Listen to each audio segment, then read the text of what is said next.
Pagpapatuloy po natin yung ating series na lesson sa Five Solas. Currently tayo po ay nasa Sola Fide. And yung last na lesson natin sa Sola Fide, pinag-usapan natin yung nature ng pananampalataya, yung origin ng pananampalataya, with which I think sa installment na ito, we will further do a deep dive sa definition ng pananampalataya, because one group or one religious group may borrow or even use the term faith or pananampalataya, while in the same way we do, pero when looked at it sa mas malalim na pananaw, we will find out na magkaiba pala yung definition natin ng pananampalataya as they perceived it to be. Kaya minarapat ko, though siguro medyo cringe to pakinggan, pero tinawag ko yung lesson na ito na faith and the dead man. Magpipiggyback po tayo ng konti dun sa naging lesson ni Kuya Jordan regarding sa total depravity and what it means for a person to be spiritually dead. Ano po, it's more of a dispositional language than it is na pinipicture out yung kumbaga deadness or yung incapacity to respond. Pero before we proceed further, manalangin po muna tayo and humingi tayo ng tulong sa Panginoon as we continue sa pag-aaral natin this morning. We thank you, Lord, sa inyong faithfulness sa amin, demonstrated as we woke up to another day of life, especially for gathering us together, your people, para sumamba sa inyong pangalan. We pray na samahan niyo po kami sa inyong pag-aaral, especially sa paksa ng pananampalataya, and help us to develop a better understanding sa aspetong ito na aming kapahayagan ng pananampalataya sa inyo. And may this study enrich us, your people, because we pray this in Jesus' name. Amen. Dalawang bagay lang titignan natin ngayong umaga, which is yung understanding yung unexamined presupposition, because we would like to believe, naniniwala tayo na whether we like it or not, before natin i-approach yung usapin ng pananampalataya, meron tayong hindi natin alam na meron tayong daladalang worldview or understanding patungkol dun sa bagay na yun. And of course, titingnan din natin yung descriptive vocabulary ng pananampalataya as an act and how it has been demonstrated and illustrated na scriptures in certain kinds of acts. Isang source na po ginamit natin, I think marapat lang na gawin natin ito. I was reading Louis Berkhof's Systematic Theology, and I believe na he did a pretty good job pagdating sa pag-tackle ng issue ng faith. And I would like to begin yung pag-aaral natin this morning dun sa text ng Ephesians chapter 2, verse 1 to 5. Pero for the sake of time, medyo inomate ko na lang po yung verse 3. Sabi dun sa Ephesians 2, 1 to 5, "And you were dead in your offenses and sins, in which you previously walked according to the course of this world, according to the prince of the power of the air, of the spirit that is now working in the sons of disobedience. But God, being rich in mercy, because of his great love with which he loved us, even when we were dead in our wrongdoings, made us alive together with Christ. By grace you have been saved." Because fallen man is spiritually dead and incapable of producing saving righteousness, Scripture presents faith not as a meritorious work, but as the God-given instrument by which sinners receive Christ. Between sa conversation siguro na isang tao na nag-hold sa isang works-based system, kapag tinanong niya ang isang Protestant na naniniwala sa salvation by grace through faith, ano ba kailangan kong gawin para ako ay may pagkasundo, or siguro sabihin natin yung loose way of phrasing things, para ako'y maligtas. And of course, knee-jerk response ng isang evangelical believer is, wala kang gagawin, manampalataya ka lang. Pero if we listen closely dun sa phraseology na yun, it does not necessarily mean na wala kang gagawin. Meron kang gagawin, mananampalataya ka. And then the endless regress ng conversation goes like, so may gagawin ka nga. Hindi nga, wala kang gagawin, mananampalataya ka nga. So may gagawin ka nga, di ba? So, faith is also an act. Hindi natin itatanggi yun. And I would like to believe isa to sa mga bagay na kailangan maintindihan ng evangelical community as a whole. Dito, magpipiggyback tayo dun sa pointers na binigay ni Kuya Jordan sa kanyang Total Depravity Lecture. In the unregenerate state, man's natural disposition towards God is fundamentally one of unbelief, suppression of truth, and hostility toward God. Titingnan na lang natin yung Romans chapter 8 dun sa lecture na yun. And if we can just go back dun sa previous lesson na yun, I don't think mag-spend ako ng too much time to further discuss this. Gayon pa man, sinasabi natin na ang isang tao na patay sa kanyang kasalanan has and still has the capacity to respond to God. Pero ang response na is on the negative. Negative yung kanyang response. Hindi necessarily na wala siyang, patay eh. Paano makapag-respond yung patay? No. In his deadness, hostility, suppression ng truth, and your rejection sa gospel message ng Panginoon lang ang tanging kanyang disposition towards God. Even when an unregenerate person possesses historical faith or temporary religious interest, the heart itself is not truly inclined toward God savingly. The person may intellectually assent to truth or emotionally respond to religion, but the deeper disposition of the heart remains unchanged because regeneration has not occurred. Dito pumapasok yung ating argument, yung ating assertion that man has to be made alive first before he can exercise faith. Dahil this is an issue of your default disposition ng isang tao sa harapan ng Diyos. Scripture describes fallen man as spiritually blind, hostile to God, and unwilling to submit to Him. See Romans 8, verses 7 to 8. Hindi lang yon, the dead man does not generate saving faith out of spiritual neutrality. Rather, God makes the sinner alive. Kaya nga, tinignan natin dun sa may Ephesians 2, chapter 2, verse 1 to 5, yung turning point no section na yun, but God made us, or even when we were dead in our sins and our wrongdoings, made us alive. And the living heart responds in faith. This is why Scripture often contrasts belief and unbelief, not merely as an isolated or as isolated decisions, but as entire ways of being before God. Now, we need to remember and understand, even sa mga listeners or viewers natin, na ang disposition natin before God and yung ating state of being natin before God influences our response o yung demeanor natin sa Panginoon. If you are not yet in Christ, of course, ang iyong response is that of rejection, even hostility. And then, prior or post-regeneration, ang isang mananampalataya can now respond to God dun sa affirmative o yung positive, no? Pero, ang question is, bakit ba kailangan nating tingnan yung definition of terms dito? How did we get here? Ano? Sa church history, even dun sa earlier stages ng church history, sabi ni Louis Berkov, hindi nila nakita yung necessity ng pagkaroon ng isang wooden definition as to what faith actually means. And I would like to believe the reason being is because they know exactly what it means.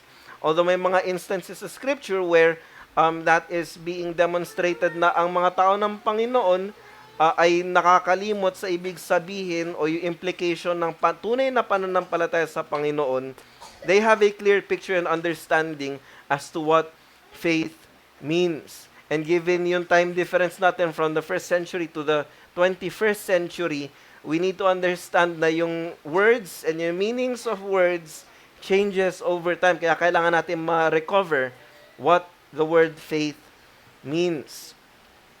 Now, understanding yung unexamined presuppositions, again, we come to the topic or yung discussion ng faith without knowing na meron na pala tayong daladalang baggage or para pagkakaunawa na ito kasi pananampalataya. Majority of us grew up Roman Catholic. Siguro, hindi kaya din natin masabi, even as Filipinos, na lahat tayo, for the most part, Roman Catholic. No, kasi may mga Pilipino din naman siguro lumaki sa JW or sa INC. Pero for the most part, lumaki tayo sa isang Roman Catholic environment. And having said that, even without yung Roman Catholic indoctrination, no, even as a nominal Catholic, nakakaroon tayo ng notion na ano ba yung pananampalataya. Sinabi, The Roman Catholic understanding of faith profoundly shaped the Church's general understanding of faith for over a thousand years. Even today, many assumptions people have about faith, both inside pati yung mga outsiders looking in, still carry traces of this medieval framework. So it goes all the way back sa early church, sometimes without realizing it.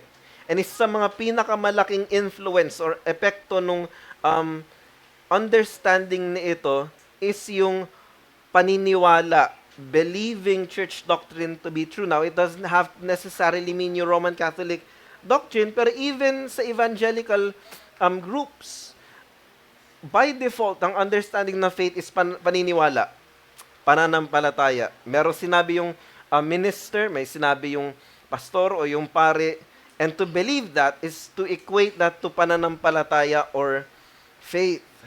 In medieval Roman Catholic theology, faith was largely defined as an intellectual assent or yung assensus, yung agreement to what the church teaches. A person was considered faithful if they accepted the authority of the church and agreed with its teachings, even if they did not fully understand them personally. And ito yung implication ng pananampalataya as a whole, not only sa Roman Catholic sense, but also sa Protestant sense na minsan, for example, ba't ka naniniwala sa Trinity? Di ko alam.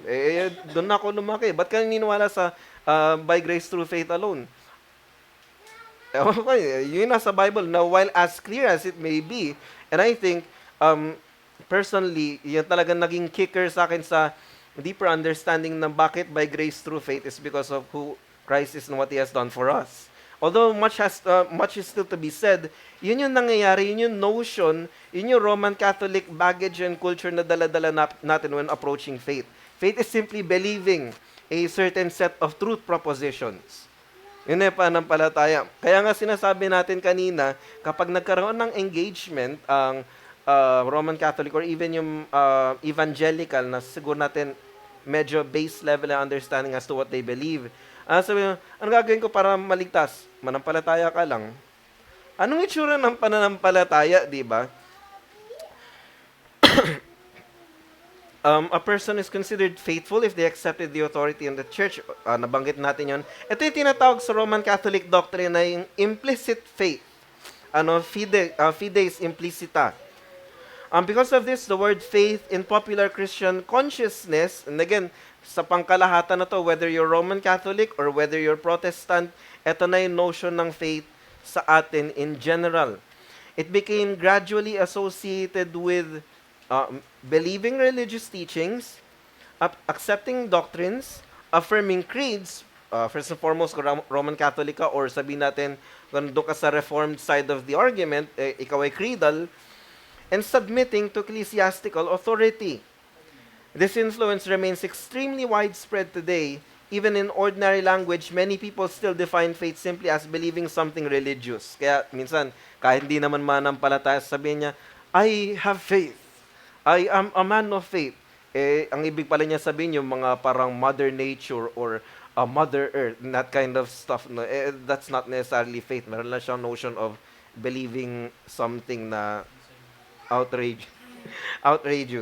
To say the least. Rome did not completely, by the way, para lang clear tayo, no? And isa to sa mga bagay na pinag-ingatan ko as I studied this. No? While we disagree with Rome, we need to be careful not to misrepresent them and gumawa tayo ng caricatures to what they believe. Hindi naman dinedeny necessarily ng Roman Catholic Church yung concept ng faith. It's just that dito papasok yung definition of terms. They may be using the same vocabulary, pero we're using a completely different dictionary. No, magkaiba tayo na meaning na tinitingnan. Again, hindi nila dinideny yung concept ng faith, being yung trust or love in faith, but rather, the Roman Catholic Church taught that faith alone was insufficient. Dito na pumapasok yung tension natin with them.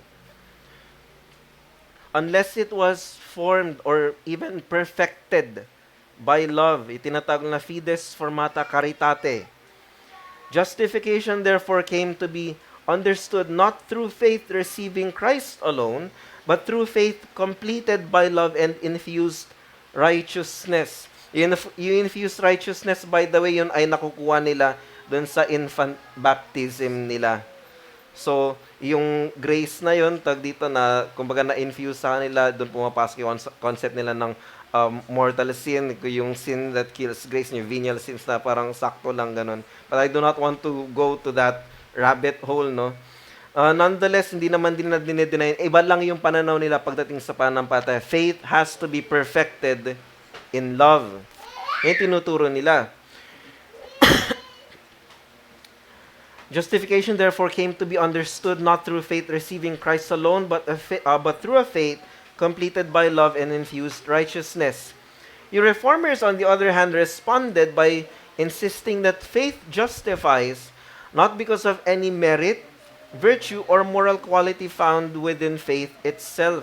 Kaya doon tayo, I think doon nagiging maingat yung mga Protestant evangelicals sa pag-define nila ng faith as a work. Kasi iniingatan na magmukhang meritorious or maging parang palitan na dahil nanampalataya ako, dahil may ginawa ako, and therefore iniligtas ako ng Panginoon. And sometimes yung being careful with terminologies ay naglilid sa heresy. Yung nangyari kay Nestorius sa early church eh.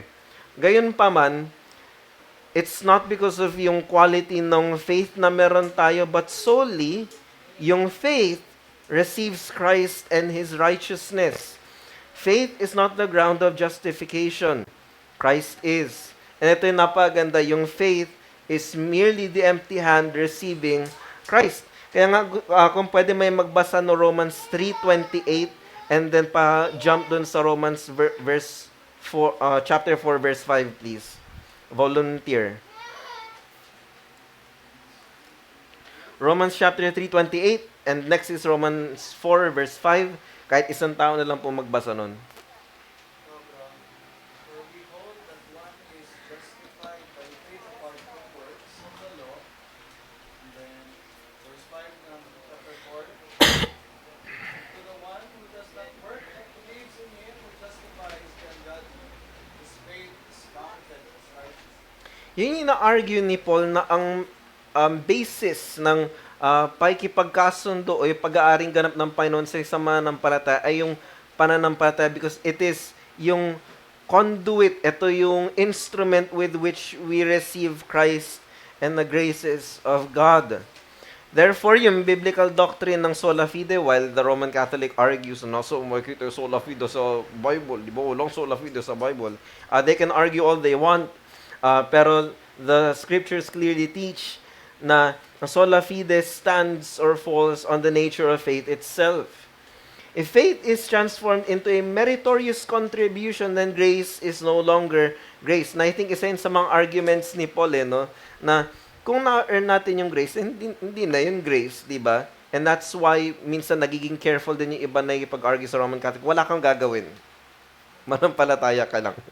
May ginawa ka. Nanampalataya sa Panginoon. It's an active act of receiving God and His redemptive grace. But if faith is fundamentally receptive, receiving and resting upon Christ alone, then salvation remains entirely of grace from beginning to end. Kaya nga napaka-importante na pag-aralan natin sa first lecture natin Sola Fide, na yung faith comes from the faithfulness of God. So even, kumbaga, up to this point, we would argue na at some point, even your faith is monergistic. Nag-uumpisa siya. Okay, monergistic, tama. Isa lang, hindi pala synergistic. So, at some point, yung faith is monergistic because it originated from God and His faithfulness. No? Now, while we agree na yung faith, yung deadness ng isang tao in sin, is a disposition, hindi pa rin natin madedenay. I would say yes to both. No? While it is a disposition before God, yung deadness na sinasabi sa salita ng Diyos also demonstrates and even illustrates yung human sensibilities ng isang taong patay. I forgot the quote. I think it is an anecdote, pero napakatagal na ito. It's been circulating around the internet. Hindi ko siya makita itong week na to, pero it's been years since I've read that kind of anecdote na, ang tao bang patay kapag nilagyan mo ng isang malaking bato ay aaray ba yan? Mahugutom ba ang isang patay na tao? Ganun ang estado ng taong, by the way, I don't think a Calvinist, kumbaga, formulated that anecdote or whatever that um, statement was. Pero I think, isa yun sa mga tignan natin na while it is a disposition, yung deadness ng isang tao sa harapan ng Diyos in sin, makikita din natin dito na it also pictures human sensibilities of deadness. Makikita natin dun sa tatlo na tignan natin, the descriptive vocabulary of faith as an act. Hindi natin kailangan itanggi o mag-resort sa rationalization hanggang mapunta tayo sa endless regress ng conversation na hindi nga gawa yung pananampalataya because clearly it is. First is faith being spoken of as a looking. So of course yung pagtingin ay isang action word, no? Isang verb. It is a looking unto Jesus. John chapter 3 verse 14 to 15, may kibasa lang po saglit.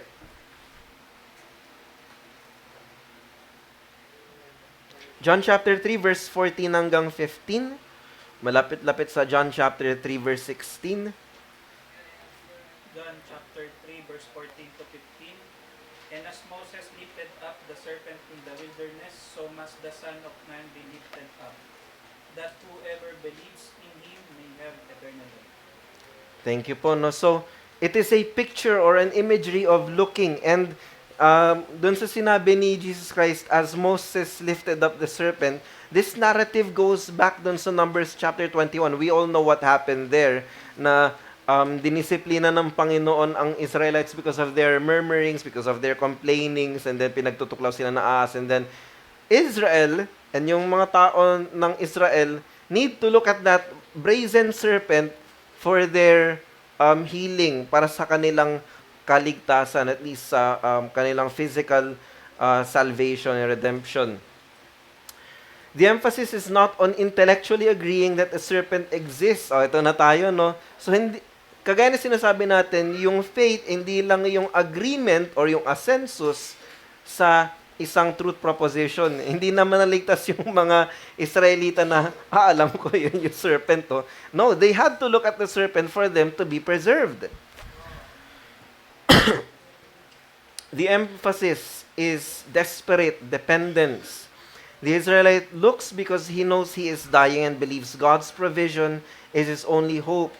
Faith here, therefore, is not passive acknowledgement.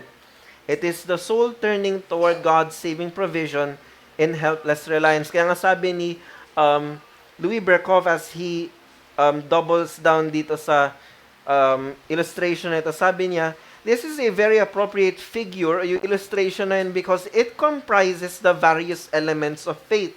Doon sa narrative nung Israel na yun, yung iba't ibang aspeto ng pananampalataya is displayed. Makita natin yun. Ano yung mga yun?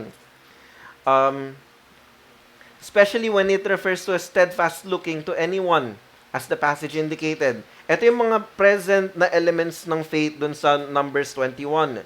First is yung intellectual element, yung act of perception. Alam nila na nandun yung serpent. Good, so far so good tayo. Yung intellectual aspect niya. Next is yung deliberate or yung active and conscious fixing of the eye on the object of your redemption nila, which is of course the serpent. Yun yung will. Yun yung volitional aspect ng faith. Kaya nga siya nagiging active eh. And a certain satisfaction to which this concentration testifies, or yung emotional element.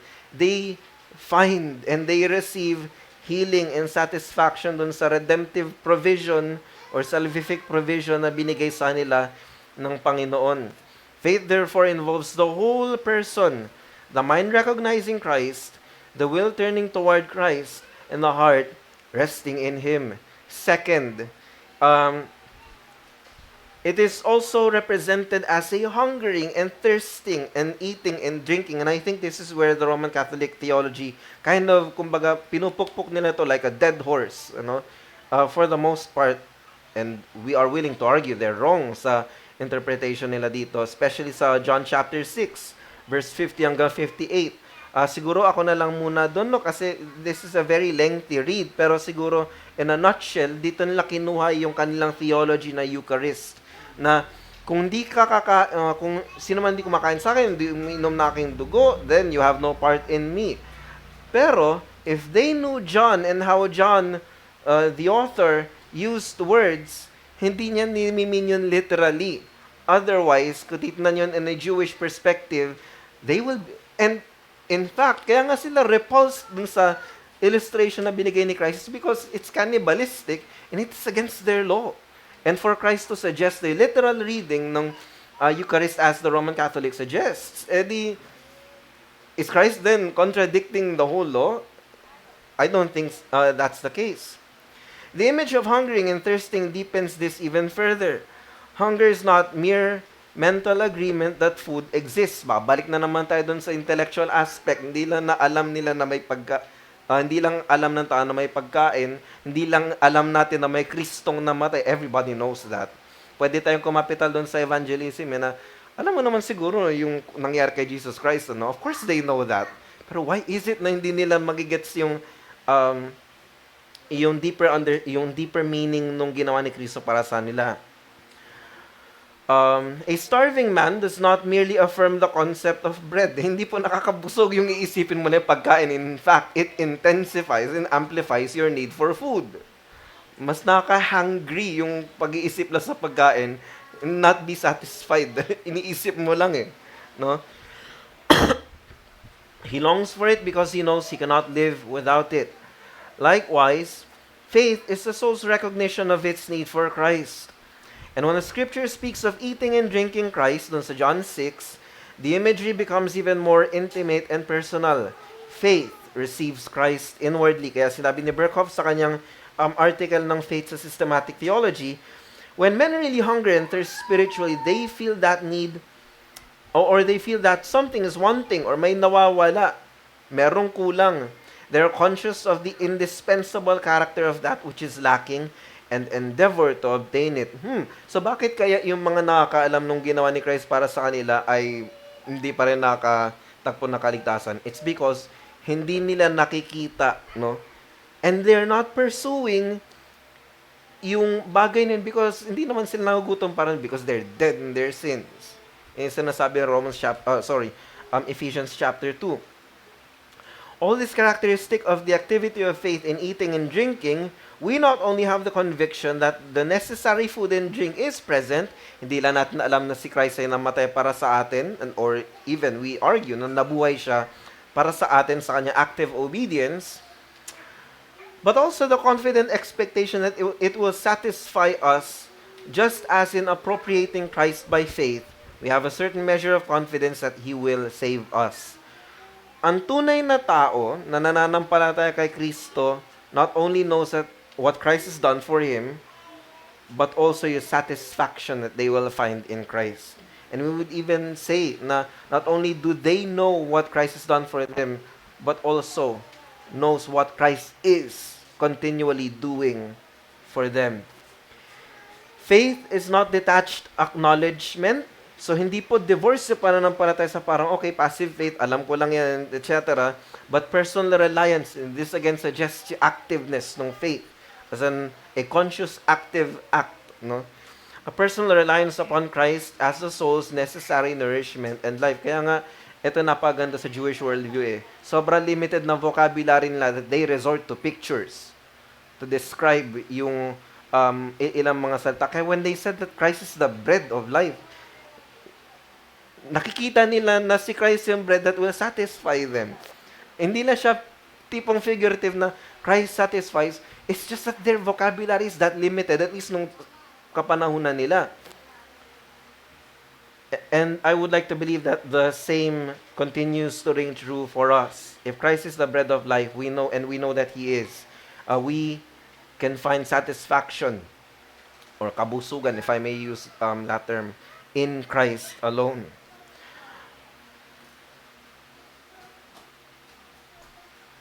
Okay, sorry. Na-lose track ako doon. Third, o yung final sensibility na titingnan natin na hindi present sa isang patay na tao, at least sa kanya state of being before God, in disposition before God, the figure of coming to and receiving Christ. John chapter 40 po, pakibasa lang po saglit. John chapter 5 verse 40. John chapter 5, verse 40. Yet you refuse to come to me that you may have life. Ayun.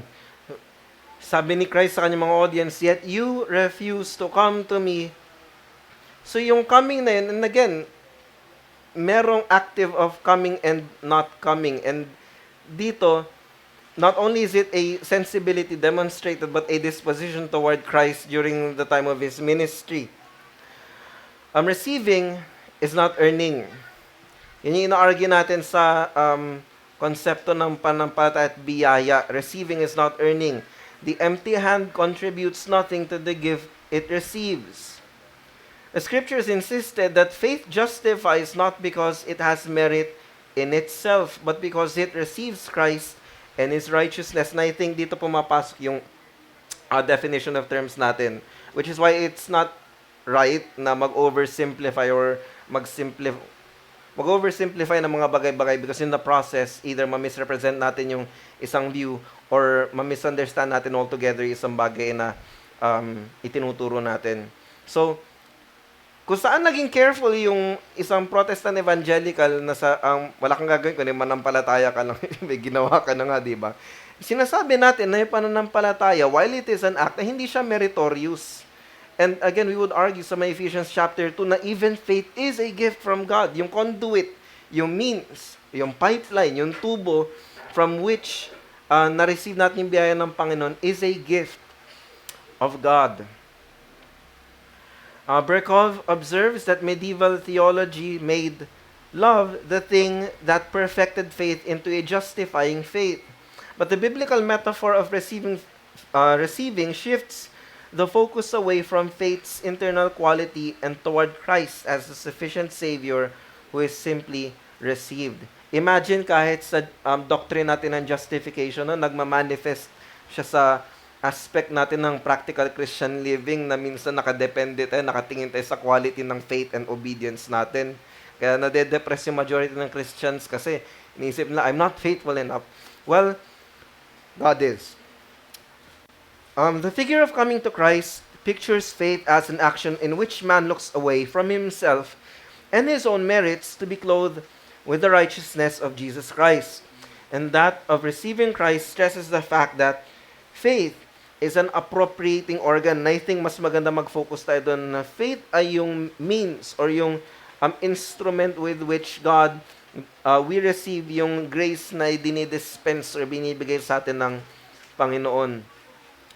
Kaya nga, the Apostle Paul reinforces itong truth na ito nung sinabi niya, a man is not justified by works of the law, but through faith in Christ Jesus, sa Galatians 2:16. And of course, we all know this verse, for by grace you have been saved through faith, not as a result of works, Ephesians 2:8 and 9. Therefore, faith justifies not because of what it is in itself, hindi dahil may quality ang ating pananampalataya. In fact, I think it was in Corinthians or Romans na sinabi na even faith is something, you measure na faith na meron tayo is something that God gives. Ang isang tao na dispositionally hostile and in opposition to God will not express faith and will not demonstrate faith before God. And ating conclusion, as we end this lesson na ito, sa kabuuan ng salita ng Diyos, faith is consistently portrayed as the whole soul turning away from self and resting upon God's saving provision in Christ. The biblical witness overwhelmingly presents faith not as a meritorious work that contributes to salvation. Dito tayo nagkakaroon ng medyo tension sa mga non-Calvinists or even anti-Calvinists or Arminians, whatever we want to call them. Kasi kahit na i-deny nila, nagmumukhang meritorious yung faith sa kanilang phraseology or kung paano na sabihin yung kanilang pinaniniwalaan. Iniligtas ako ng Panginoon dahil ako'y nanampalataya sa Kanya. Now, without properly defining terms, it would either sound na ang faith natin ay kumbaga naging meritorious at naging kumbaga by works yung kaligtasan dahil sa ating pananampalataya. No. Going back, the biblical witness overwhelmingly presents faith not as a meritorious work that contributes to salvation, but as a God-given trust that clings to Christ in helpless dependence.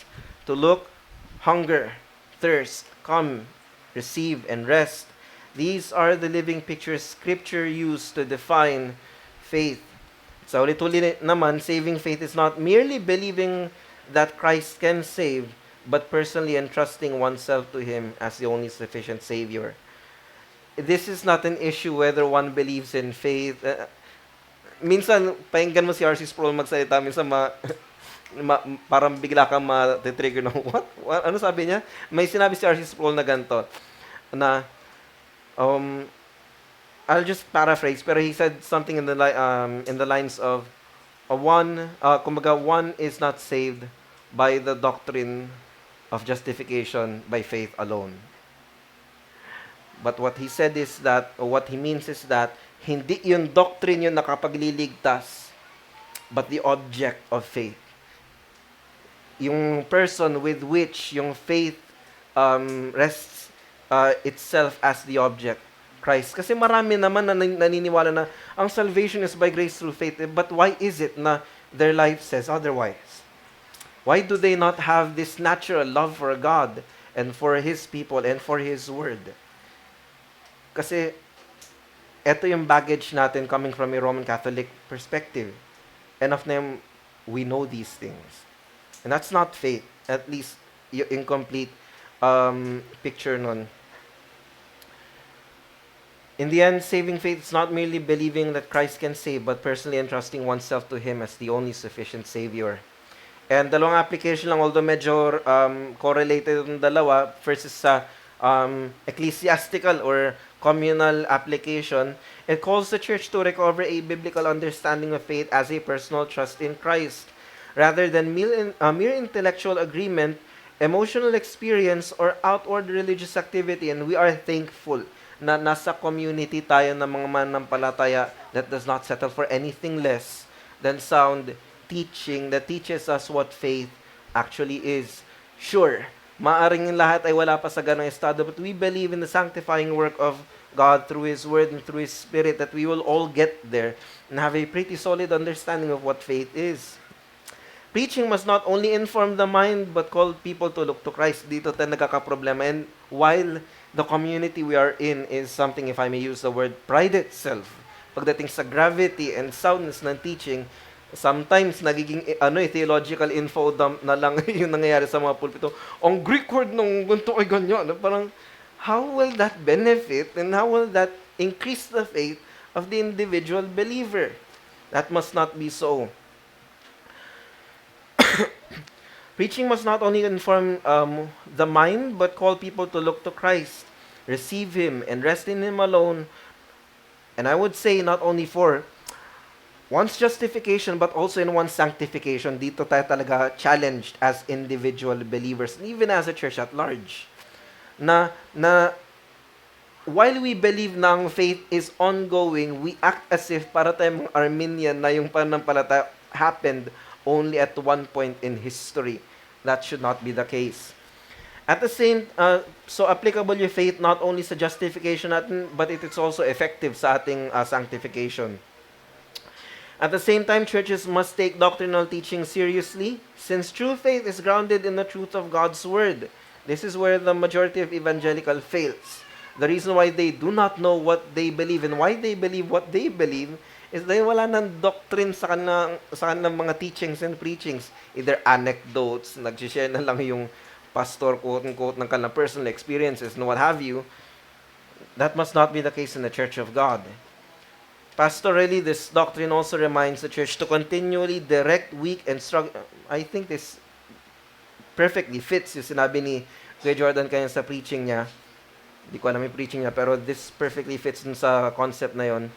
to continually direct weak and struggling believers away from themselves and toward the sufficiency of Christ. Since justification and sanctification rests not on the strength of faith, but on the Savior whom faith receives. Nahulog ka ba sa kasalanan? Trapped ka ba sa kasalanan na ito? Look to Christ. Go back to His Word. Go to church where Christ extends His goodness through the presence of His people.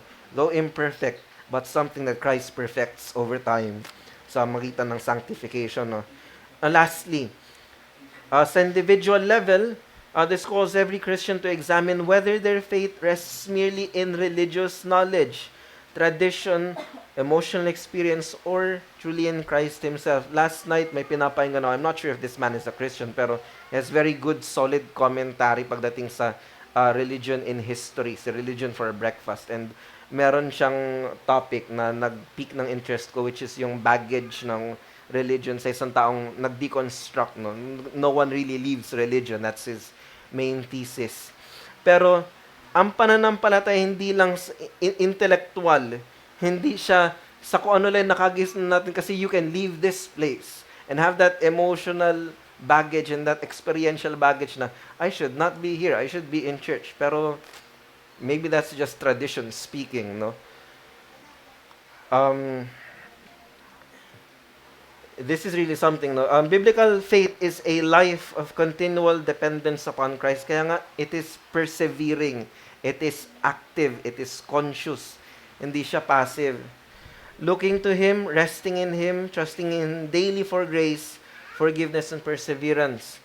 It also calls believers to grow in their knowledge of Scripture. At least ito in the individual level na kasi every Lord's Day na naman tayo nandito, and one of the means that we can have this spiritual exercise, of course, is yung pagre-reach out natin sa ating kapatiran or even pastoral oversight in time. Since deeper knowledge of Christ strengthens deeper trust in Him. Napaganda na sinabi ni Vody Baucam, Tito Vody, na ang church at large ay nag-generate ng mga tao na mayroong malaking pagmamahal sa isang Kristo na hindi nila kilala. And that's sad. And I think one of the stumbling blocks or even mga hindrances that may be preventing us to really put our trust in Christ every once in a while is because we do not know who and what Christ is in certain aspects of our lives. If there's someone na masabi natin na relatable above everyone else, it's Christ. Finally, this doctrine brings comfort. Even weak faith saves when it clings to a strong Savior. Hindi nakabase ang pabor ng Panginoon sa atin, sa iyo, dahil faithful ka or malaki yung pananampalataya mo. No, that's not the case. True faith does not trust in itself, but in wholly in Christ alone. And that faith will naturally bear fruit in a transformed life. If you think na parang nag-fail ka as a Christian sa iyong faith, look to Christ, the author, the originator, and the finisher, the perfecter of faith. Sinabi somewhere, I think sa James chapter 1 yata, and I have to look it up very quickly. Meron akong sermon sa 1 Thessalonians at some point na sabi ko, I think I have, this is not dogmatic, pero I think I may have the liberty, napacheck ko na to before, to even say this. So sinabi ng James chapter 1 verse 5, but if any of you lacks wisdom, let him ask of God who gives to all generously. And I think that's the same with faith. If any of you lacks faith, let him ask of God who gives to all generously. So yun pong lesson natin as a conclusion sa Sola Fide. And I'm looking forward to discussing yung deity ni Christ sa Solus Christus sa next series lang ng 5 solas. So pwede po tayo mag-entertain at least 2 to 3 questions.